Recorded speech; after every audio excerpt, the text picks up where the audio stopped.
ছাত্র আন্দোলন ঘিরে উত্তপ্ত ভারত, মোদির 12 বছরের সাম্রাজ্যও ভেঙে পড়ার পথে। ঠিক সেই সময় পাকিস্তানের আকাশে 5 ঘন্টার রহস্যময় নীরবতা।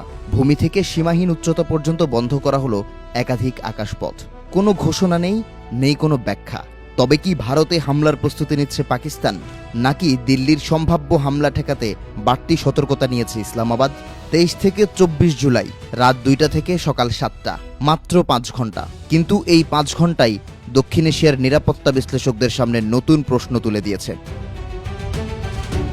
সম্প্রতি ডিফেন্স সিকিউরিটি এশিয়ার প্রতিবেদনে উঠে এসেছে এই তথ্য। উন্মুক্ত সূত্রে প্রকাশিত নোটিশ অনুযায়ী এই 5 ঘন্টা পশ্চিম ও মধ্যাঞ্চলের একাধিক এয়ার ট্রাফিক রুট সাময়িকভাবে বন্ধ করে দেয় পাকিস্তান। সাধারণ সাময়িক উড্ডয়নের ক্ষেত্রে এমন পূর্ণাঙ্গ নিষেধাজ্ঞা খুব কমই দেখা যায়।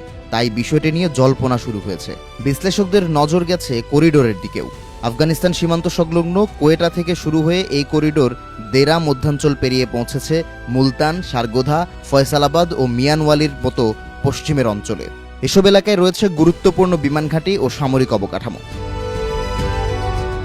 2014 সালে ক্ষমতায় আসার পর থেকে যতবারই অস্তিত্ব সংকটের মুখে পড়েছে মোদী সরকার, ততবারই অন্যায্যভাবে পাকিস্তানে চালানো হয়েছে হামলা। ধারণা করা হচ্ছে ভারত কিংবা আফগানিস্তান দুই দেশ থেকেই হামলা চালানো হতে পারে। গোয়েন্দা তথ্য হাতে আসা মাত্রই ব্যবস্থা নিয়েছে পাকিস্তান। অতীতে পাকিস্তানের ফাতাহ সিরিজের সফল মিসাইল পরীক্ষা শেষে এমন ঘোষণা এসেছে। যদিও এখন পর্যন্ত পাকিস্তানের বিমান বাহিনী, আইএসপিআর কিংবা বিমানবন্দর কর্তৃপক্ষ এই নোটিশের উদ্দেশ্য নিয়ে কোনো আনুষ্ঠানিক ব্যাখ্যা দেয়নি। ফলে প্রশ্ন আরও ঘনীভূত হয়েছে। ক্ষেপণাস্ত্র পরীক্ষা, বড় সামরিক মহড়া, নাকি সতর্কতামূলক ব্যবস্থা? ঠিক কী কারণে এমন পদক্ষেপ নিয়েছে পাকিস্তান?